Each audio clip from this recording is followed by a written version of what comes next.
মুনাফিকের অর্থ হচ্ছে প্রতারক। আরবিতে বলা হয় মুনাফিক, এর শাব্দিক অর্থ হচ্ছে প্রতারক। এর অর্থ হচ্ছে ধোঁকাবাজ। এর অর্থ হচ্ছে ভণ্ড ধার্মিক, অর্থাৎ যে ব্যক্তি মানুষকে ধোঁকা দেয়, যে ব্যক্তি মানুষের সাথে প্রতারণা করে। ইসলামী শরিয়ায় মুনাফিক বলা হয়েছে ওই ব্যক্তিকে, যে ব্যক্তি তার মাথায় টুপি আছে, দাড়ি আছে, জুব্বা আছে, ইসলামী লেবাস আছে, কিন্তু তার অন্তরে কুফুরি চিন্তা লালন করে, কুফুরি চিন্তা ধারণ করে। তার জুব্বা, টুপি, দাড়ি সব কিছু ঠিক আছে, কিন্তু তার অন্তরে সমস্যা। ইসলামের যে মৌলিক বিষয়গুলো আছে, এই মৌলিক বিষয়গুলো সে সন্দেহ পোষণ করে, তাকে আরবি ভাষায় তাকে মুনাফিক বলে। অর্থাৎ মুনাফিক করতে হচ্ছে সঠিকভাবে, যেমন আপনি যদি ঈমান আনতে চান, প্রথমে আল্লাহকে বিশ্বাস করতে হবে পরিপূর্ণভাবে, তারপর তার সমস্ত রাসূলগণকে বিশ্বাস করতে হবে, সমস্ত ফেরেশতাদেরকে বিশ্বাস করতে হবে, তারপরে তার যত আসমানি কিতাব আছে আসমানি কিতাবগুলোর উপর বিশ্বাস করতে হবে, তারপরে 1,24,000 মতান্তরে 2,24,000 যে নবী রাসূল এই দুনিয়াতে এসেছে, এদেরকে মনে প্রাণে বিশ্বাস করতে হবে। তারপরে আপনাকে মৃত্যুর পরে যে কবর মিজান, হাসর, ফুলসিরাত এগুলো আছে, জান্নাত জাহান্নাম, এগুলোকে মনে প্রাণে বিশ্বাস করতে হবে। কিন্তু মুনাফিক হচ্ছে ওই ব্যক্তি, সে মসজিদেও আসে, তার সমস্ত লেবাস, মুসলমানদের পোশাক সব কিছু ঠিক আছে, কিন্তু তার অন্তরে ইসলামের যে মৌলিক বিষয়গুলা, এগুলোকে সে সঠিকভাবে বিশ্বাস করে না, এবং সন্দেহ ভুগে যে আরে মৃত্যুর পরে জান্নাত জাহান্নাম আছে না নাই, কই আল্লাহরা তো দেখি নাই কোনো সময়, মৃত্যুর পর আল্লাহ কিভাবে আমাদেরকে জীবিত করবে, এই সমস্ত বিষয় সে সন্দেহ পোষণ করে। তো যে আপনার প্রকাশ্যে যার ধর্মের লেবাস সব কিছু আছে, কিন্তু অন্তরে সে ইসলামের বিষয়গুলোকে সন্দেহ করে, ওই ব্যক্তিরই ইসলামী পরিভাষায় তাকে কি বলে? মুনাফিক বলে। ইসলামের যে মৌলিক বিষয়গুলো আছে, এইগুলোর প্রতি কোনো সন্দেহ রাখা যাবে না, একদম চুল পরিমাণও, যে মৃত্যুর পরে আল্লাহ আপনাকে কিভাবে জীবিত করবেন এটা আল্লাহই ভালো জানেন। আল্লাহ জীবিত করার ক্ষমতা আল্লাহর আছে না নাই? আছে। আপনার বিশ্বাস রাখতে হবে যে মৃত্যুর পর জান্নাত আছে, জাহান্নাম আছে, জান্নাতের মধ্যে বাড়িঘর আছে, জাহান্নামে বিভিন্ন শাস্তি আল্লাহ সুবহানাহু তাআলা শাস্তির ব্যবস্থা করেছে। এগুলো একেবারে পিওরভাবে, অ্যাকুরেটভাবে আপনাকে বিশ্বাস রাখতে হবে। যদি সামান্য একটু সন্দেহ রাখেন যে এগুলো আছে না নাই, তাহলে আপনি মুনাফিক হয়ে যাবেন। তো মুহতারাম হাজিরিন, মুনাফিক হচ্ছে দুই প্রকার। মুনাফিক কয় প্রকার? দুই প্রকার। একটা হচ্ছে মুনাফিক বিল আকিদা, আর একটা হচ্ছে মুনাফিক বিল আমল। যে ব্যক্তি এই মুনাফিক বিল আকিদা করবে, ওই প্রকারের হবে, সে কাফের হয়ে যাবে। আর মুনাফিক বিল আমল হচ্ছে ওই ব্যক্তি যে আপনার আমলের ক্ষেত্রে অবহেলা করে। আমলের ক্ষেত্রে কি করে? যেমন সঠিকভাবে সে সালাত আদায় করে না, এক ওয়াক্ত নামাজ আদায় করলে আর দুই ওয়াক্তই নামাজে আসে না। হ্যাঁ, এটা হচ্ছে মুনাফিক বিল আমল, অর্থাৎ আমলের ক্ষেত্রে সে অবহেলা করে। প্রকৃত যে মুসলমান, সে কখনো যার ভিতর আল্লাহর ভয় থাকবে, সে কখনো সালাত নামাজ ত্যাগ করতে পারে না, নামাজ ছাড়তে পারে না, যার ভিতরে কি আছে? আল্লাহর ভয় আছে। কিন্তু মুনাফিক কি করবে? সে সঠিকভাবে সালাতটা কি করবে না? আদায় করবে না। এটা হচ্ছে মুনাফিক বিল আমল, আমলের সাথে মুনাফিকি, আমলের সাথে কি? মুনাফিকি। আর মুনাফিক বিল আকিদা হচ্ছে বিশ্বাসের সাথে। বিশ্বাস যে সমস্ত বিষয়গুলো বিশ্বাস করা লাগে, এই সমস্ত, যেমন আল্লাহরে যদি আমরা বিশ্বাস না করি, আমরা কি কখনো মুসলমান হতে পারবো? রাসূলকে যদি বিশ্বাস না করি, তারপরে আপনাকে মৃত্যুর পরে যে আপনাকে জীবিত করবে, আপনি যদি এগুলো সন্দেহ করেন, তো এই সমস্ত বিষয়গুলো যারা করবে সন্দেহ পোষণকে, তারা হচ্ছে মুনাফিক বিল আকিদা, আকিদাগত বিশ্বাসে তার দুর্বলতা, ওইটাকে বলা হয় মুনাফিক বিল আকিদা। আর আমলের ক্ষেত্রে যে দুর্বলতা, যে ত্রুটি করবে, সঠিকভাবে আমলগুলো করবে না, এটা হচ্ছে মুনাফিক বিল আমল। কথা বলছেন নি? তো মুনাফিক বিল আকিদা যদি করে, সে কাফের হয়ে যাবে। আর আমলের ক্ষেত্রে যদি কেউ মুনাফিক হয়, তাহলে সে আপনার কাফের হবে না, কিন্তু এই আমলের আমলে অবহেলা করার কারণে তাকে ভয়াবহ শাস্তি কি করতে হবে? ভোগ করতে হবে। তো মুহতারাম হাজিরিন, তারপরে রাসূলুল্লাহ সাল্লাল্লাহু আলাইহি ওয়াসাল্লাম মুনাফিকের যে একজন মানুষ মুনাফিক হয়ে গেলে তার চরিত্রের মধ্যে 12টা আলামত দেখা যাবে। একজন মানুষ যখন মুনাফিক হবে কয়টা আলামত দেখা যাবে? 12টা আলামত দেখা যাবে।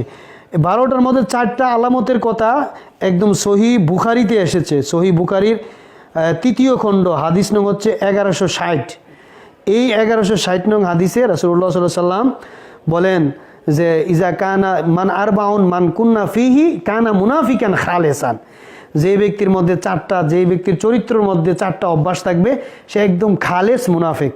সে একবারে কি খালেস মুনাফিক। 1 নম্বর তার অভ্যাস কি? মুনাফিকের 1 নম্বর অভ্যাস হচ্ছে ইজা তুমি না খানা, যখন ওয়াদা মানে আমানতের খেয়ানত করা। মুনাফিকের প্রথম আলামত হচ্ছে কি, তার কাছে কোনো কিছু আমানত রাখলে এটা সে কি করবে? খেয়ানত করবে। খেয়ানত এখন হয়তো আমরা জিনিসটা বুঝতে একটু কষ্ট হবে। রাসূলুল্লাহ সাল্লাল্লাহু আলাইহি সাল্লামের যুগে আপনার এই ব্যাংক ছিল না। এখন তো আমরা টাকা পয়সা সবারই কিছু টাকা পয়সা হইলে ব্যাংকে নিয়ে জমা রাখি, কিন্তু নবীজির যুগে এরকম ব্যাংক ছিল না। তো নবীজির যুগে যারা সাধারণ মানুষ, গরিব মানুষ ছিল, তাদের টাকা পয়সা হইলে সমাজে যে ব্যক্তিটা ভালো বিশ্বস্ত, তার কাছে নিয়ে মানুষ কি করত? টাকা পয়সা রাখতো। সমাজে যে ভালো আছে না, সবাই তো খারাপ না, তো রাখতো। তো নবীজির যুগে এই প্রচলনটা বেশি ছিল। সবাই যারে ভালো মনে করতো তার কাছে নিয়ে, এই সময় তো ব্যাংক ছিল না, ব্যাংক ব্যালেন্স ছিল না, এই ভালো মানুষের কাছে নিয়ে টাকা বলতো, ভাই তুমি আমার টাকাটা কি রাখো, আমি আবার আমার প্রয়োজন লাগলে তোমার থেকে নিয়ে যাবো। তো ওই রাসূলের যুগে বেশিরভাগ এই কি করতো, কিছু মানুষ ছিল সমাজে ভালো, যাদেরকে ভালো মনে করতো, কিন্তু তারা তাদের কাছে রাখলে এগুলো কি করতো? খরচ করে ফেলতো, খাইয়ে ফেলতো। তো পরে যখন কিছুদিন পরে যাইতো, বলতো যে তোমার কাছে তো টিয়া পয়সা আমি রাখছিলাম, কই মানে ডাইরেক্ট অস্বীকার আসতো, কই তুমি তোমার কাছে রাখো নাই, অস্বীকার আসতো। তো ওই নবীজির যুগে এরকম মুনাফিকি ছিল। এখন বর্তমানে এই মানুষ, সাধারণ মানুষ বিভিন্ন জায়গাতে টাকা আমানত রাখে, এখনও আমানতের খেয়ানত আছে। এখনও বর্তমানে আমানতের খেয়ানত আছে। কিভাবে? যেমন বর্তমানে আপনি ডেস্টিনি বলেন, শেয়ার বাজার বলেন, তারপরে হচ্ছে ইবালি, অরেঞ্জ, বিভিন্ন কোম্পানির কাছে লাখ লাখ মানুষ ওই আমানত রাখছে, ইন্স্যুরেন্সের মতো রাখছে, এটি নিয়ে একদম উদা হয়ে গেছে বাইকে গেছে তাহলে এটা আমানতের খেয়ানত হইল। তো মুনাফিকের প্রথম আলামত হইছে তার কাছে কোনো কিছু রাখলে সে কি করবে? খেয়ানত করে লাইব। তো এখন এই যে শেয়ার বাজার থেকে লাখ লাখ সাধারণ মানুষের টাকা লুট হয়ে যাচ্ছে, তো নিয়ে যাচ্ছে, আপনি টাকাটা ব্যাংকে জমা রাখছেন, তো এখন আপনি 2 মাস পরে দিয়ে আপনার টাকা নাই, তাইলে এটা কি? আমানতের খেয়ানত হইল। আমানতের কি হইল? খেয়ানত। তো এই মুনাফিকের প্রথম কাজ হয়েছে কি, তার কাছে কোনো কিছু রাখলে সে কি করব? খেয়ানত করব। তো কি করব? কিন্তু যে মুমিন হবে, মুমিন যার ভিতরে সত্যিকারের আল্লাহ এবং তার রাসূলের বিশ্বাস থাকবে, আল্লাহর ভয় থাকবে, সে কখনো কারো 1 টাকা খেয়ানত করতে পারে না। তো এটা হচ্ছে মুনাফিকের প্রথম আলামত। তারপরে মুনাফিকের মনে করেন আপনার কাছে মসজিদ, মাদ্রাসা বা বিভিন্ন সংগঠনের টাকা যদি কেউ আমানত রাখে, হ্যাঁ, তাহলে এটাকে কি করা যাবে না? খরচ করা যাবে না। কিন্তু আমাদের মধ্যে অনেকে আছে যারা মসজিদের টাকা, মাদ্রাসার টাকা, বিভিন্ন সংগঠনের টাকা, এতিমখানার টাকা এদের কাছে রাখছে, কিন্তু এরা কি করে? খরচ করে এলা হুজুর পরে তো দিয়া দিমু, পরে দিলেও আপনি খরচ করতে পারতেন না। আপনি খরচ করার অনুমতিটা আপনাকে কে দিছে? মসজিদের টাকা খরচ করার, মাদ্রাসার টাকা খরচ করার অনুমতি তো আপনি দেন নাই। আপনি তো টাকাটা এইভাবে লোন নাই যে আমি এখন খরচ করি পরে দিয়ে দিব। আপনার কাছে রাখা হয়েছে, ঠিক না? আমানত রাখেছে, আপনি আপনার কাজে লাগাইতেছেন। রাসূলুল্লাহ সাল্লাল্লাহু আলাইহি ওয়াসাল্লামের কাছে কেউ যদি আমানত রাখতো, যেই জিনিসটা আমানত রাখতো হুবাহু এই জিনিসটাই তারে ফিরাই দিতেন। এখানে ধরার কোনো সুযোগ নাই। আপনি যদি ধরেন, সময় মতো যদি যার টাকা তারা ফিও দিয়ে দেন, যদি খরচ করে নেন, তারপরও আপনি আমানতের কি করলেন? খেয়ানত করলেন। যা দিছে এটাকে ধরা যাবে না, এটাকে কি করবে যাবে না? ধরা যাবে না। তাইলে মুনাফিকের প্রথম আলামত হচ্ছে আমানতের খেয়ানত করা। 2 নম্বর মুনাফিকের আলামত রাসূলুল্লাহ সাল্লাল্লাহু আলাইহি ওয়াসাল্লাম বলেছেন ইজা হাদ্দাসা কাযাবা। ইজা হাদ্দাসা কাযাবা, যখন মুনাফিক কথা বলবে, কথা বলার সময় সে মিথ্যা বলবে। কি বলবে? মিথ্যা। মানে তার কথার মধ্যে মিথ্যার মিশ্রণ থাকবে। প্রত্যেক কথাতে মিথ্যা এবং প্রত্যেক উদাহরণে মিথ্যা উদাহরণ টানবে। মানে কিছু কিছু মানুষ দেখবেন মিথ্যা ছাড়া কতই বলতে পারে না। এরকম আছে না যে মানুষের বিচারে, মিটিংয়ে আপনার মিথ্যা সাক্ষী দেয়। কি দেয়? মিথ্যা সাক্ষী দেয় না, এরকম বানাইয়া বিভিন্ন কাহিনী, নাটক বানাইয়া আপনার সাক্ষী দেয়। তো মুনাফিকের আর 2য় নম্বর আলামত হইছে সে যখন কথা বলবে সে কি করবে? মিথ্যা বলবে। কথা বললে সে কি বলবে? মিথ্যা বলবে। অথচ মিথ্যার ব্যাপারে ইসলামে অনেক কঠিন কঠিন হাদিস আছে। যেমন হাদিস শরীফের মধ্যে বলা হয়েছে আল কিজবু উম্মুল খতয়া, মিথ্যা হচ্ছে সকল পাপের মূল মা, মানে মিথ্যা সকল কাজের একদম মূল। কথা বলছেন নি? এবং রাসূলুল্লাহ সাল্লাল্লাহু আলাইহি ওয়াসাল্লাম আরও বলেছেন যে ব্যক্তি মিথ্যা বলবে আল্লাহ তাআলা তাকে দুনিয়া থেকে মানে দ্রুত নিয়ে যাবেন, মানে তার হায়াত শেষ হয়ে যাবে, মানে হায়াতকে মানে শেষ হয়ে যাবে। মানে একটা কথা প্রবাদ আছে যে মিথ্যা বললে হায়াত কমে যায়, আসলে এটা হাদিসে আসছে। যে ব্যক্তি মিথ্যা বেশি বলে তার হায়াতকে আল্লাহ হায়াতের মধ্যে বরকত থাকে না, তার হায়াতের মধ্যে কি থাকে না? বরকত থাকে না। এই যাই হোক, তাহলে মুনাফিকের দ্বিতীয় নম্বর আলামত হইছে মুনাফিক যখন কথা বলে তখন কি বলে? মিথ্যা বলে। কথা বলার সময় কি বলে? মিথ্যা বলে। তৃতীয় নম্বর মুনাফিকের আলামত হচ্ছে ওয়াইজা আহাদা গদারো, মানে কোনো মানুষের সাথে প্রতিশ্রুতি দিলে ওয়াদা ভঙ্গ করে। প্রতিশ্রুতি দিলে ওয়াদা কি করে?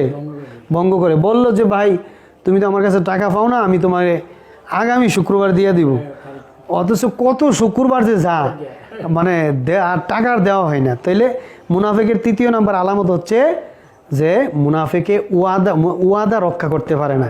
প্রতিশ্রুতি অথবা মানুষের সাথে চুক্তি, কন্ট্রাক্ট, আপনি বললেন যে আমি এই কাজটা অমুক দিন করে দিব, আপনি বলার সময় হিসাব করে বলেন যাতে আপনি সমমত কাজটা কি করতে পারেন?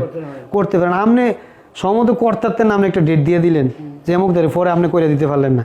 তাহলে এই জন্য মুনাফিকের তৃতীয় নম্বর আলামত হচ্ছে সে ওয়াদা খেলাবি, তার কথার কোনো মূল্য থাকে না, তার কথার কোনো কি থাকে না? দাম নাই। মানে এক এক সময় একটা বলে, তার কথার কোনো মূল্য থাকে না। তাহলে তৃতীয় নম্বর আলামত যে আহাদা গদারত। চতুর্থ নম্বর মুনাফিকের বৈশিষ্ট্য হচ্ছে ওইদা খসামা ফাজারো, মুনাফিক যখন মানুষের সাথে কথা কাটাকাটি হয়, কথা বলে না, তখন তার মুখ থেকে অশ্লীল বাক্য বের হয়, অর্থাৎ গালিগালাজ বের হয়। কিছু মানুষ দেখবেন কথা বলার সময় প্রত্যেক কথা একদম গালি, খারাপ কথা, উদাহরণ দিতে খারাপ কথা, মুখ দিয়ে শুধু খারাপ কথা বের হয়। কথা বলছেন না? তো এটা হচ্ছে চতুর্থ নম্বর মুনাফিকের আলামত হচ্ছে যে সে মানুষকে কথা বলার সময় অশ্লীল কথা বলবে, গালিগালাজ করে কথা বলবে। তাইলে মুনাফিকের প্রধানত চারটা আলামত হাদিস শরীফের মধ্যে এসেছে। প্রথম আলামতটা কিটা? মুনাফিকের যে চারটা আলামত, প্রথম আলামত হয়েছে কি? মুনাফিক কি করবে? তার কাছে আমানত রাখলে কি করব? আমানত রাখলে খেয়ানত করব, প্রথম আলামত। আর দুই নম্বর আলামত হয়েছে মুনাফিকের কি? যখন কথা বলে তখন কি করে? কথা বলার সময় কি বলে? মিথ্যা বলে। হ্যাঁ। আর তিন নম্বর মুনাফিকের আলামত হচ্ছে সে ওয়াদা করলে ওয়াদা কি করতে পারে? ঠিক রাখে না। মাশাআল্লাহ, ওয়াদা কি করে না? ঠিক রাখে না। তারপরে মুনাফিকের চতুর্থ নম্বর আলামত হচ্ছে মুনাফিক মানুষের সাথে কথা কাটাকাটি হইলে ঝগড়ার সময় কি করে? অশ্লীল কথা বলে, মানুষের গালিগালাজ করে। এই চারটা আলামত মুনাফিকের। আলামিন যাতে আমাদেরকে এই খারাপ অভ্যাসগুলো থেকে আমাদেরকে হেফাজত করেন, আমরা সকলে বলি আল্লাহুম্মা আমিন। মুহতারাম ভাইয়েরা, বাবারা, আপনি সকলেই কবরে যেতে হবে। তো কাজেই আপনার ঈমান নিয়ে যদি আপনি কবরে না যাইতে পারেন তাহলে আপনার ভয়াবহ শাস্তি আপনার জন্য অপেক্ষা করতেছে। তো এই জন্য ঈমানকে যদি আপনি বিশুদ্ধ করতে চান, ঈমানকে যদি সঠিক করতে চান, এই মুনাফিকের অভ্যাস রাখা যাবে না। মুনাফিকের অভ্যাস যদি আপনার মধ্যে থাকে, আপনি কোনোদিন সত্যিকারের মুমিন হতে পারবেন না, সত্যিকারের মুসলমান হতে পারবেন না।